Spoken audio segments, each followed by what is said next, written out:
Democrats move another major step toward impeachment of the president. Will it hurt or help Donald Trump's bid for another term in office? On the campaign trail, a $20 trillion proposal to provide Medicare for all. Will it sink Elizabeth Warren's candidacy or propel her to the nomination? Here at home, early voters have cast their ballots in the contentious city election.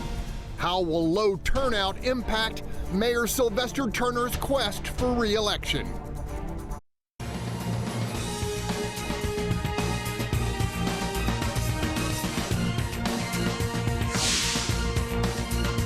I'm Greg Groogan, and welcome to Watch Your Point, where our panelists call it like they see it. Let's greet them. Starting us off, legendary reporter turned investigative media consultant Wayne Dolcefino. Next up, legal analyst and well-known Houston attorney Carmen Roe. In the 3 spot, Charles Blain, founder of the advocacy group Urban Reform.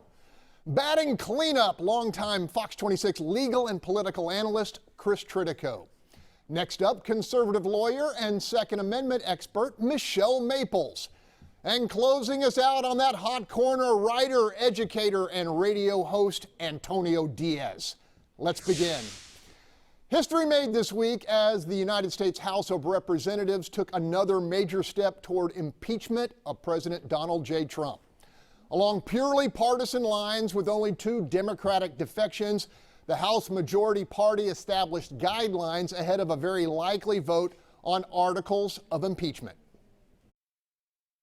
I don't know why the Republicans are afraid of the truth. Every member should support allowing the American people to hear the facts for themselves. That is really what this vote is about. It's about the truth. And what is at stake?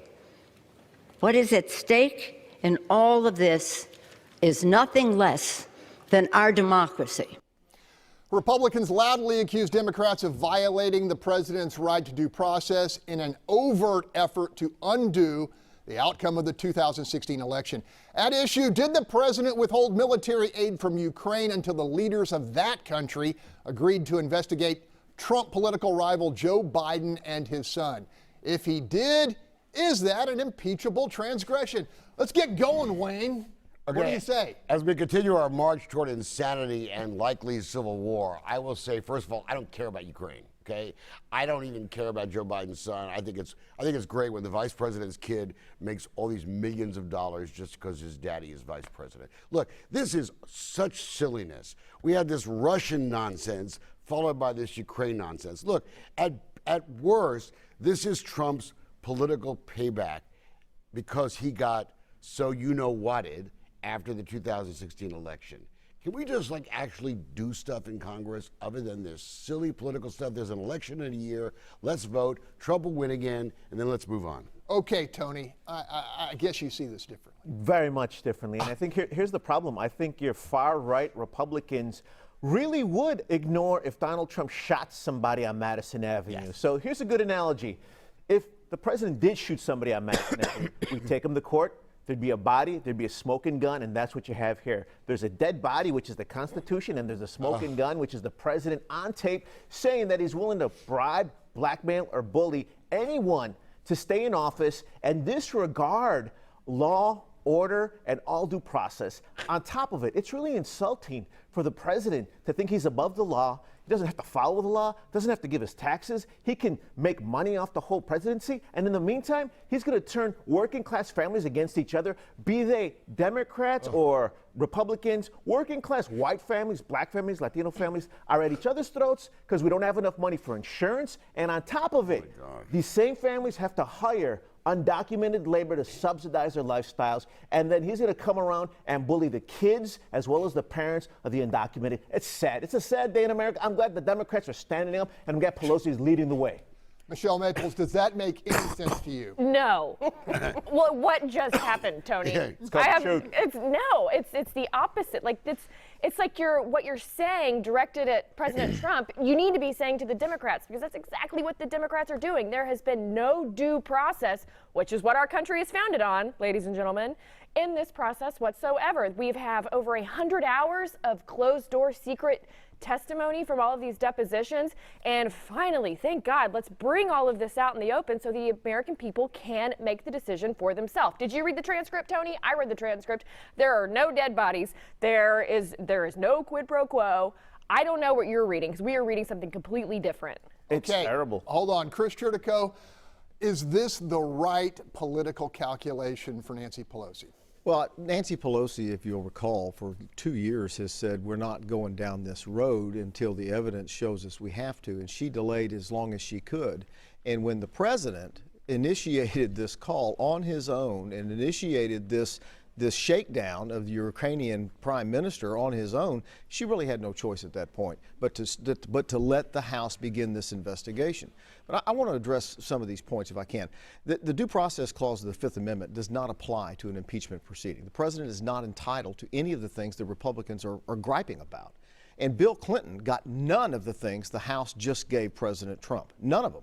And so these depositions that they've been taking, the Republicans on the committee had every right to be in those depositions and ask questions. They chose not to go in. If they abdicated their responsibility, they can't gripe about it today. Charles Blain, can the president pivot and energize his base under fire from the Democratic House members? Do you think it helps him? Yeah, I think so. I mean, I think the problem is Tony laid it out pretty nicely, is that the Democrats keep going for the gut whenever the president blinks wrong. I mean, he can't do anything right, and they always want to call for impeachment. On the flip side, I do think there's a problem with Republicans because they refuse to admit even when something is improper or that he should not have done something. It might not be impeachment worthy, but at least call it out for what it is and say maybe he shouldn't have done it, and there's a lot of reluctance to do that on the right. But I do think that this ends up firing up his base. I mean, Pelosi has slow-walked this for a very long time, and I think what's going to end up happening now is this is going to blow up in their face, and the base is going to be more energized in the end because they're looking at this as them trying to. The Republican base is looking at this as the Democrats trying to steal a presidential election back or whatever.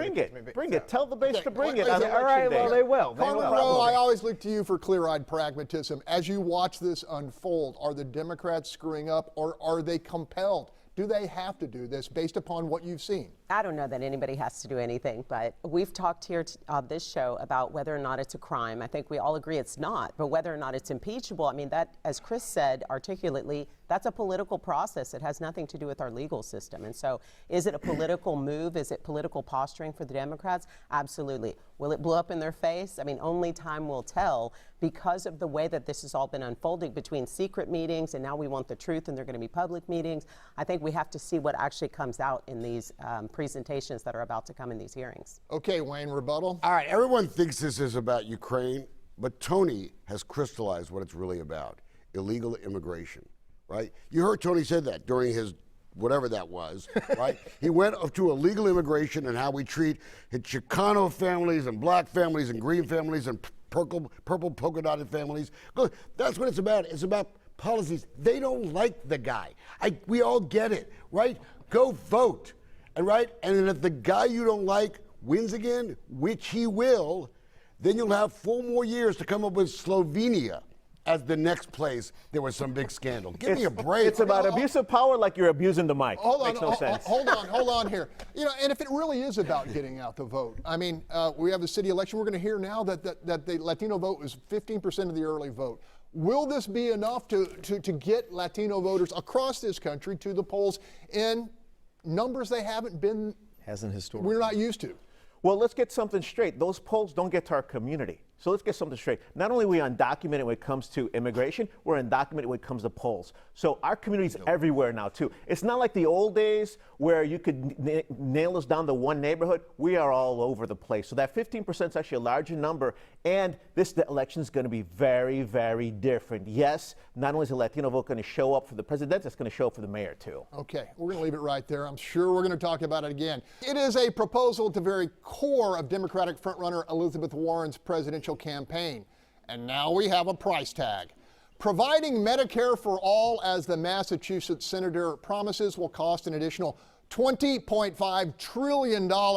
Money Warren says she'll raise with additional taxes on corporations and the richest 1% of Americans, along with targeted spending cuts aimed primarily at the nation's military. As you might expect, the folks at Saturday Night Live had a little fun with the gargantuan tab for single payer. You said your plan would cost $20.5 trillion, but other economists have said it could cost $34 trillion. Right, okay, let me stop you right there. And we're talking trillions. You know, when the numbers are this big, they're just pretend. there ain't no Scrooge McDuck vault. You're right. You ready to get red-pilled? Money doesn't exist. It's just a promise from a computer. You might as well say it costs 14 nonjillion over 12/10. You know, same difference. All right, next. Okay, Senator Warren says Americans pay twice as much for health care as citizens in other developed countries. She says her plan, once in place, would deliver full coverage to all 330 million people living in the United States. Democratic rival Joe Biden calls Warren's cost estimates mathematical gymnastics, which hide the necessity of higher taxes on the middle class. Charles Blain, what do you think of this? Yeah, I mean, I think the SNL skit's right. It's just a bunch of zeros at this point. I mean, how can anybody fathom that? I think it's kind of crazy because the U.S. debt is around, I think, 23 trillion now. So this is pretty much the cost of the U.S. debt, the entire U.S. debt. That is nuts. And then on top of that, she said that this wasn't going to increase costs, not even a penny for the average American worker. Well, with the report that came out, it said that I think $9 trillion was going to have to be taxed to American companies. Workers are going to have to eat that. So they're definitely going to be on the line for that. And then there was also something built in there where it said that a union shop, anybody who had collective bargaining was going to get a discount. And if you're a non-union shop, you have to pay full price. That's crazy. That's absolutely crazy. Okay, welcome back. As we discussed, Democrat Elizabeth Warren's plan to provide full health coverage for all Americans at a cost of more than $20 trillion. Chris Tritico, what's your take? Well, I'm glad that one of the people pushing Medicare for All finally came out with a cost estimate, and that's really all it is, a cost estimate, and now we know it's unsustainable. You just cannot spend that much money, and unlike the Republicans, at least the Democrats say this is how much it's going to cost, and we know that this is not a program that the United States can afford. If we're going to fix the medical system in this country, we need to look more at what Joe Biden is suggesting, I think, in trying to fix up the Affordable Care Act. At the same time, Congress should, in a bipartisan fashion, reform insurance and stop letting the insurance companies control the doctors and the hospitals. That would be a more sustainable program that would bring down cost and fix it in a cheaper fashion. Michele Maples, I asked this question earlier. Does this plan, could it torpedo Elizabeth Warren's candidacy, or could it be something that propels her forward with kind of the left wing? Well, I think the people who want Medicare for all are going to stand behind this no matter what. Again, like the Saturday Night Live skit, the $20.5 trillion. Who can even imagine that sort of number? But let me pivot real quick. So in my real life, my family and I, we run a pipeline construction company. The taxes that would be slapped on our construction company, we would likely have to reduce wages. We would have to lay off people. And then they don't have any insurance whatsoever because in the government, what they're doing is they're making individuals dependent on the system. And this could have an absolute awful effect here in Houston because of the layoffs and the wage reductions that we'd have to slap against our employees just to stay in business. Tony, I know you've taken a look at this, and Warren says there are a bunch of benefits. She actually claims it puts money back in the pockets of American households. Give me your take. Well, again, I like that she does have a plan. If you're going to knock the plan, let's see your plan. I don't like Democrats acting like Trump, so I don't like Biden just slamming it, calling it almost like fake news. I want to see his plan. And here's the real issue. If we're going to get real, it is wrong that an American family can go into the emergency room or to the hospital and say, how much will it cost me? And they can't get an answer. If you're fine with that, you got more money than most people that I know. I also don't like everyone becoming lobbyists for the pharmaceuticals and the medical field. So you're going to trust the same industry that allowed doctors who were crooked to make billions off of making poor white folks and brown folks, actually a lot of white folks, addicted to painkillers, and then made it a whole industry. And you're going to say it's okay for these companies to not tell you how much it costs? I think that's totally wrong. I think we actually need to make sure everyone's insured. And I think only the Democrats are doing something seriously about it. Okay, Wayne Dolcefino, over the last 3 years, you've had to get up close and personal with health care in the United States. So some people actually take pain pills, Tony, because they're in pain, okay? Look, This is all, again, more silliness. This is why, Tony, the fact that Democrats are worried about the national security of some blank hole named Ukraine, no offense to the Ukrainians out there, rather than prescription drug prices. You want to fix some stuff? Let's lower prescription drug prices, number one. Two, let people buy insurance across state lines so they can buy it from Vito's insurance program in New Jersey if they want to, if they live in Texas. Let's start with those two simple theories, right? And stop trying to think government, which can't run a darn thing well, is going to all of a sudden take care of all our health insurance needs, no matter what it is. It's just silly, and it's why Democrats are little silly children. You mean like the promised replacement for Obamacare, Yeah, which I don't- Trump was supposed to get look, rid of and never replaced? You had I time wouldn't to have done fix it, and you ain't Obamacare. fixed it. No You ain't fixed offense. it. You ain't fixed insurance Hold at on, all. hold on here. Carmen has a crew of kind of like realists that she hangs out and talks to. What do you think they think of this proposal? I think this is a Bernie Sanders program. I think it's socialism, and I think it's untenable. I mean, if you want to know what the government can do for us on medical systems or organization, go to the VA hospital. Yep. It's a horrible, horrible failure. And so talking about medical and health care is something that really gets everybody hot, including me. And I think it's one of those things where you have to look at what has worked and what has not worked. Putting the government in charge of it has never worked. But more importantly, and I would ask Ms. Warren whether or not her family and the family of all these other politicians are going to utilize the system she wants to put in place. I find it obnoxious that there are people who want to put a system in place and then provide better services for higher cost to those who can afford it, so that we can create this alteration of our entire community of those who are getting good health care and those who are getting something that is so unacceptable that we wouldn't even realize that it was health care or call it that today. Okay, back to Charles Blain, leader of urban reform. Is single payer a vision? Is it essential to improving lifestyles in this country? I don't think so. I think what's essential to improving lifestyles in this country is opportunity and employment and climbing the economic ladder. Michelle was talking about before that when you pass something like this, $20.5 trillion, it's going to eat, and I mentioned it as well, it's going to eat into wages, it's going to eat into costs that small businesses and mid-sized businesses have to pay. So that's where the problem lies. These people need the opportunity. They need the options to be able to get their own health care. They need economic options and all that sort, but they don't need the government stepping in and trying to give it to them. That's not going to increase their livelihood or improve their lives. Chris, real quickly. Well, and along with that, though, you have to, as I said, you have to reform the insurance and the pharmaceuticals so that brings down that cost.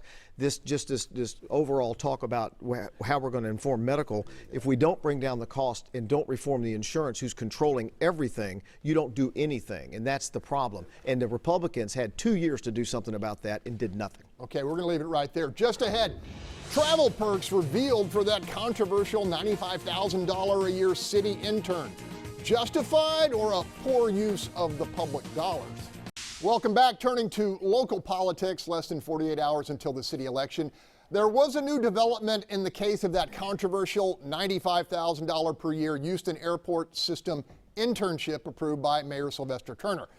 City records indicate in addition to his salary, recipient Marvin Agumagu enjoyed the perk of significant travel at public expense. 9 trips over 35 days to 3 different continents, total cost more than $35,000. As you might expect, mayoral challenger Tony Busby was quick to object. We're paying this person $95,000 a year as an intern. He spent, since November of 2018, 35 days traveling all over the world. We're paying him to, quote, as he says, learning the business of aviation, because he knows nothing about aviation whatsoever. Do you wonder why we can't put more police on the streets? He pledged a freeze on all discretionary city travel. In response, Turner campaign spokesperson Sue Davis said, quote, "Newsflash, airport employees travel on airplanes," end quote. Go ahead, Charles Blain, what do you think of this? Only in government are you going to get a $95,000 internship with 35 travel days after working there for less than a year. I mean, it's crazy. You're not getting that at J.P. Morgan. I just want to say that it's kind of crazy that the mayor's spokeswoman is the mayor's campaign spokeswoman is the one who's responding to this when this is a city-created job. Why are they commingling the campaign and the official side? They shouldn't be doing that. Quick take, Chris Tritico. The mayor's handling this politically right. Just move on. Quick soundbite, move on and get past it and ignore it. Michele Maples. Wake up, Houston. We have a city comptroller who is profiting from his position. We have a mayor who hires $95,000 interns and they get to travel all over the world. I mean, where do I apply? And we got a mayor who does not care about public safety. Okay, come on, guys. We got to leave it there. Let's move on. All right, just ahead. Early voting in this critical city election is complete. Two experts are here to tell us what the numbers reveal. Analysts Mark Jones and Keir Murray are in the Watch Your Point hot seat when we come back. Welcome back. Early voting wrapped up Friday, and frankly, the turnout was pretty disappointing. Here to dive into the data revealing who showed up and who did not, our political consultant and occasional Watch Your Point panelist, Keir Murray, and our analyst for all things electoral, Mark Jones of Rice University. Keir, a little more than 104,000 early votes in the nation's fourth largest city. What does that tell us? What if you had an election and nobody showed up, right? I think what it tells us is two things. One, our politics is so dominated by what's going on nationally these days that it's really hard for local races to break through. The second is, candidly, the race for mayor, which is the marquee race on the ballot, has been pretty negative throughout, and research will show you that depresses participation. I think a lot of people are just turned off by the back and forth between the top contenders in the mayoral race, and they're just choosing to sit it out. Mark, you oversaw the last significant poll for the Hobby Center. What's your take on the early vote? Do you agree with Keir? I do. I think it matches pretty closely to what we were looking at in the poll. We're looking probably turnout somewhere around 20%, could be 18, could be 22, which is more or less normal for a municipal election, but low. That could be good for Sylvester Turner in the sense that he has some strong supporters and then he has the best mobilization team. Keir, based on your analysis, gray-headed folks like myself are still making the decisions. That is, 77% of early voters are over the age of 50, and nearly half of the ballots cast by Houstonians over the age of 65. That's pretty typical, as Mark said, from what we see in a municipal election. I mean, city voters tend to be homeowners. They tend to be folks who have a lot of skin in the game in terms of property taxes, things like that. So by nature, they tend to be older. They pay more attention to these issues. So it's not surprising to me that we're seeing an electorate that skews older and candidly wider than the overall community in Houston. There's a substantial minority participation, but it's still a slim majority of white voters who are turning out in the city vote so far. Mark, jump in there on that issue. Yeah, and that matches with our survey, but where we did differ, and we were projecting slightly higher African-American turnout, slightly lower Anglo turnout. But we did, I think the survey and the data both hit is everyone was looking at low Latino turnout. Latinos are 45% of the city's population, 25% of registered voters, but it looks like they're going to be about 11 or 12% of the actual people who cast ballots this election. Wow. Keir, city elections are supposed to be nonpartisan, but from your read, Houston continues to turn deeper blue. I think Mark found the same thing, with 55% of early voters posting what you call a Democratic score. Yeah, I mean, again, that's been a sort of steady trend that's happened over recent years. I mean, back 10, 15 years ago, the conservative bloc made up 40 or more % of the core city vote. That's now fallen to about a third as the city has, become more diverse in terms of its population. We've attracted a lot of college-educated professionals into the city who are perhaps not as conservative as some longer-term folks here. And also, we've just seen defection away from the Republican Party by a lot of voters in recent years, some Latino voters, some college-educated professionals, Asian-American voters as well. So I think it's reflective of all of those trends. Mark, that bluing of Houston, is it something that's likely to continue? I think so. I think, as Keir mentioned, particularly as long as President Trump's in the White House, we're likely to see Democrats have much more success in Houston, Republicans more trouble. And this all spells trouble for Tony Buzbee, even if he's able to get into a runoff, because Houston's a strong blue city, and Sylvester Turner has successfully painted Tony Buzbee as the Houston version of Donald Trump. Okay, fairly low turnout with a final day burst of activity. Who stands to benefit from the early vote, and was the African-American turnout big enough to push Mayor Turner over that magic 50% mark. Kier, your thoughts? I think whether the mayor can win without a runoff is an open question, but I do think what we've seen in the early votes so far looks pretty good for him. We're not counting Fort Bend County in that African-American total, so I'd peg it at closer to 30%, which is pretty robust for African-American turnout. I think it's about a 50-50 proposition whether or not there's going to be a runoff, but even if there is, it seems to me the mayor's likely to start that runoff in a very strong position. Mark, you agree with that? I do. I think Turner's going to win somewhere between, say, 47, 52%, and whether he crosses that runoff threshold will probably depend on if he's able to mobilize African Americans to turn out in large numbers on Tuesday, and if Anglo Democrats turn out to vote. Well, I think most of the Anglo Democrats have probably already voted. Okay, I'm going to ask some random political questions, but based upon what you have seen and what these numbers show, who would be a stronger candidate against Mayor Turner in a runoff? Is there either one that you guys see may have an advantage?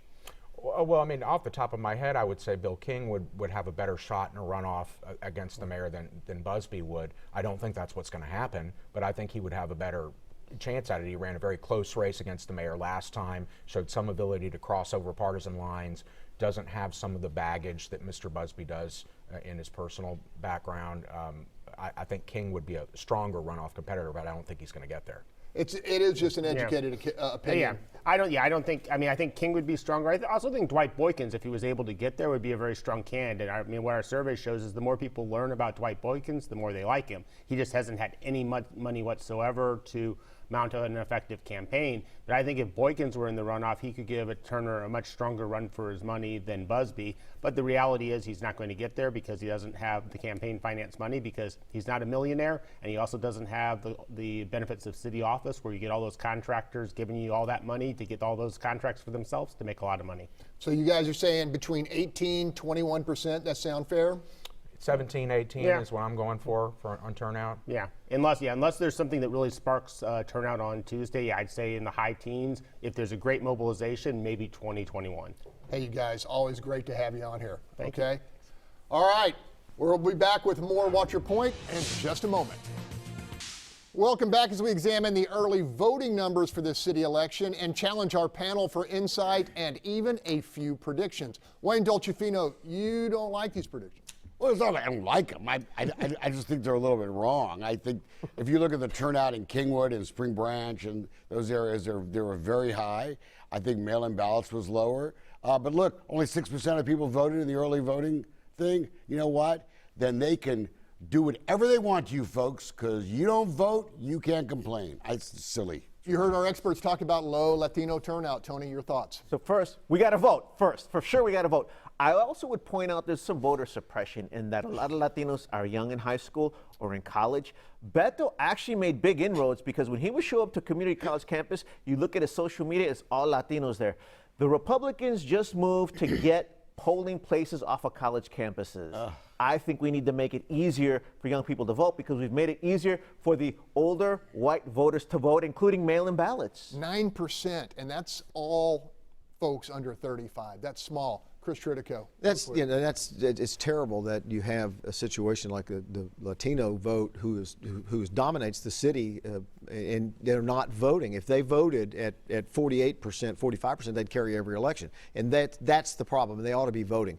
They ought to be voting and be carrying the election. Here's my prediction, though: the mayor's going to come out on top, and the real race here is to see whether Busby or King can catch him and get into a runoff, and if they do, it's probably going to be Busby. Charles Blain, if there is a runoff, do you expect all the candidates to rally behind the last man standing? I think so. I mean, after the accusation after accusation about this mayor being corrupt, if they don't rally against the challenger to this mayor, then what does that say about their campaign this entire time? It would mean that they were being facetious about their accusation. So I think they will. And whoever the challenger is needs to be motivating. Right now, it's just very sad. I didn't vote until Friday because I was unmotivated to do so. All we hear are these attacks. I want to hear about visions for the future. I want to hear visions from the mayor. There's nothing on his side about what he wants to do. I want to hear visions from the challenger about what they plan to do. I don't want to just hear attacks anymore. Okay, Michele Maples, real quick. I would like to point out that 100% of those under the age of 35 on this panel early voted.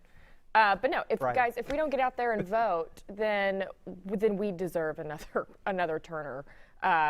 administration, unfortunately. Okay, Carmen, close us out on this. So there was a line at my voting poll. I as well voted on Friday evening, but I voted, and I hope everybody does get out there and vote. I think it's a sad state of affairs if somebody like Dwight Boykins deserves to win but can't because he doesn't have 14 million in his chest. And I hope everybody goes out, votes their conscience, and that we do something other than what we've done for the last 4 years. Wayne. Voter suppression, right? If you've seen that at the polls, right, where people are being beaten off with a stick because we can't make their polling booth like within 10 feet of where they go to school. Oh my gosh, what the humanity of it all. Okay, I'm going to give Tony later, T. Okay, up next. Kentucky. Is a state takeover of Houston ISD justified or a power play by Republicans in Austin? Our panelists locked and loaded with opinion after the break. Welcome back. As expected, investigators with the Texas Education Agency have recommended a takeover of the largest school district in the state, Houston ISD. Among the findings, many of which were previously reported on this program, violations of Texas open meetings law, manipulation of contract procurement rules, and lying to investigators, infractions allegedly orchestrated by Board President Diana Davila. As you'll remember, mayhem broke out at district headquarters over a failed attempt to oust interim superintendent Granita Lathan in favor of former superintendent Abe Saavedra. You know, in retrospect, could we have done it differently? Yes, we could have done it differently, but that's in retrospect. I mean, I can't take it back. But yes, I would have done it differently. Investigators say collectively the violations demonstrated an inability of the board to, quote, appropriately govern. TEA Commissioner Mike Morath will have the final say on replacing the board by year's end. Fortunately, we have one of the best education lawyers in the state, Chris Tritico, right here. What do you make of all this? Well, I'm the only lawyer in Texas that's represented 3 school districts with sanctions like this, and they will be replaced. There's no question about it. They asked for this. They have been not governing that district appropriately from the day they were sworn into office. They're open fights, and everything that they have done has been wrong. And people who've tried to help them, they haven't listened. And so they've asked for these sanctions, and when people tried to tell them, here's what you can do to shore this up, they wouldn't listen to that. And so they will be replaced, and they will have a board of managers come in, and that will last 2 to 5 years. And so it's going to be a hard sanction. Okay, Tony Diaz, you are a professional educator, and this is a district that has well over 65% Latino kids. As you've watched this unfold, what's your take? Well, let's get something straight. None of this is going to fix the educational system in Houston. Moving forward, we're probably not going to see any major changes in the next year or two. It's sad. We're going to have a whole generation of students that were ignored by the system. And let's talk about elections. I tell you what, if the Texas Education Agency, which has a majority of Republicans on the Texas State Board of Education, if Morath, who's Republican appointed, decides to come in and there's not changes, then here's what needs to happen during the next election. Donna Bohorich, who's Texas State Board of Education, Republican, that represents Houston, her seat's up for election. On top of it, this is all the result of legislation run by Republicans. And Bonin said that the legislation was out to do in blue cities. Here's one way to do it. If you don't like it, we need to vote out these Republican state reps in 2020 because they're the ones that made the law that are wrong. Okay, you buy that this is just Republican pushback from Austin trying to make Democratic cities look bad. Not in the slightest, because the bill that was filed that allowed this takeover was filed by State Representative Harold Dutton, who's a Democrat. So the Democrats have permitted this to happen, and it should happen, because every single day that this board is allowed to continue and run amok is another day that a kid who is in HISD loses their potential. I mean, it's great that the board president can say, in hindsight, we could have done things differently. Guess who doesn't have the luxury of saying, in hindsight, things should have been done differently? The kids who have wasted their time in HISD. So don't blame this on Republicans, because it's not a Republican problem. It shouldn't be a Democrat problem either, but the kids need put a help. target on it. Go ahead, Wayne. Betancourt put a target on HISD. You know what? This is what happens when you let ethnic politics control your Build the wall is ethnic politics. No, Build the wall is a bunch of right-wingers stuff. Tony, look, you know this. When the African American guys control the board, they played it their way. When the Hispanics control the board, they play it their way. The white board members ruined it for people. Don't go racial if you don't know what you're talking about. That's profiling, and that's wrong. That's not profiling. It's ruined over the years. Reality. Wait a second. Let him talk, and you'll get a chance. It is called reality. When we only have single-member districts in school districts, everyone goes into their corner to protect the schools in their district alone and could give two you know what about everybody else. We need to go back. We need to have at-large members and single-member districts. But you know what? They deserve to be blown up. Stop. 20 seconds. It ignores the structural racism that's kept our community from access to running or being in the schools as well. Even with single-member districts. Tony, there's only one white board member. What are you telling me all about? the generations that have ruined this system? Oh, please. Okay, Oh, please. okay. All the generations before this, they've tanked the system, and then they finally handed it to minorities' right to run it. And it's really because of all this And from it's before. worked out great. It's all before from this discrimination and these laws, everything that's really been put against us. And really, education is key. If education didn't matter, why would rich white folks be going to jail to get college degrees? Gotta go to break, you guys. When we come back, a non-traditional topic for a non-traditional show. Should fans in the baseball-loving city of Houston pony up to keep ace Garrett Cole firing for the orange and blue? That topic is on our table when we come back. Welcome back. Fair to say much of our community is still reeling from a devastating Game 7 World Series loss by our Houston Astros. The defeat has done little to dampen the appetite of diehard fans for another chance at a Major League championship. That prospect will be made more difficult by the expected departure of pitching ace Garrett Cole, whose stellar performance has raised his value on the free agency market to potentially north of $40 million a year for the next 5 years. For his part, Cole has said he and his wife are comfortable in the Bayou City. He is very grateful for the special relationships built here, both on and off the field. Question, and a controversial question it is. Would you support, say, a 5% increase in ticket cost to help offset club owner Jim Crane's expense keeping Cole and other valuable Astros in the fold? I will answer first, absolutely yes. Chris Tritico. Absolutely, and the problem that the Astros have, and I think Garrett Cole's a great addition to the team, and he really sparked a lot of good wins this year. The problem that, and it was unfortunate that he handled that press conference the way he did, but I think he's a good kid. The problem we have is this luxury tax that the big teams in LA and New York are willing to pay, and they don't care because their income is so much greater than the Astros. There has to be a change at the top. Okay, Michele Maples. Absolutely. I don't want to go watch the Astros lose because we have, the best of the mediocres. I want to go and watch the Astros win because we have the best of the best, and I'm willing to pay that 5% hike, no problem. Okay, Carmen Roe. Absolutely not.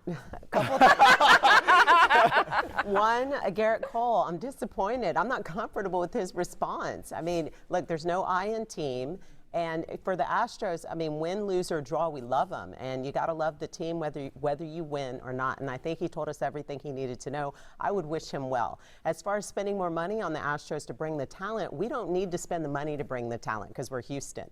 And if we do that, all we do is discourage and make it more difficult for people who can't pay that extra 5% to go watch the Astros. So no, but go Astros. Charles, 10 seconds. Charge me more. I am from New Jersey. My good friend Ryan is a huge Yankees fan. I'm tired of hearing about how bad we are. So if I got to pay more to win more, let's do it. Tony, 10 seconds. I want to talk about all the awesome Latino baseball players that have added to the American pastime. If you want to build a wall, Latino's going to hit a home run over the wall. Final word, 10 seconds, Wayne. Well, I'm a right winger, so I just want the market to work, Tony.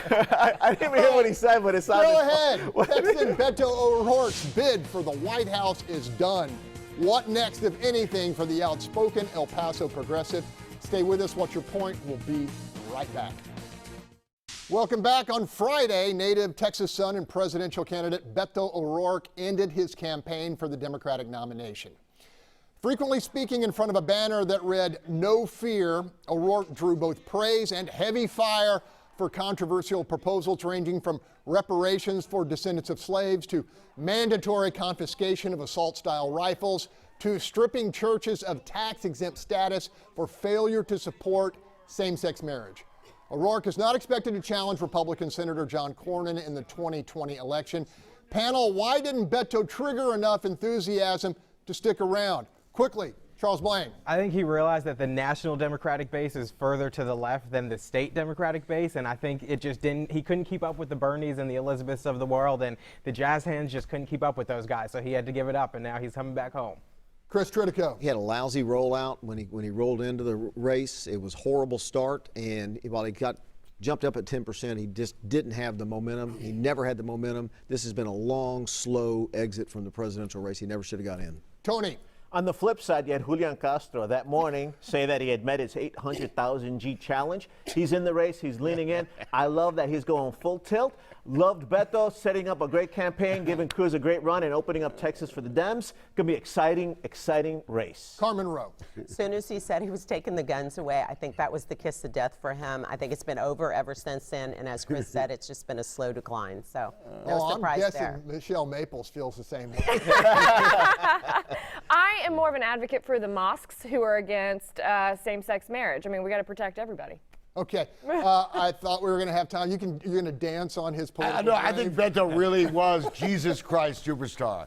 I really do.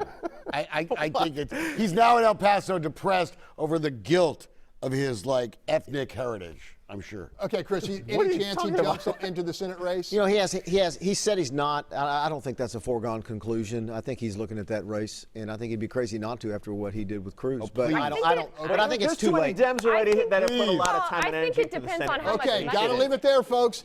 The conversation continues on a national level with Fox News Sunday and Chris Wallace, which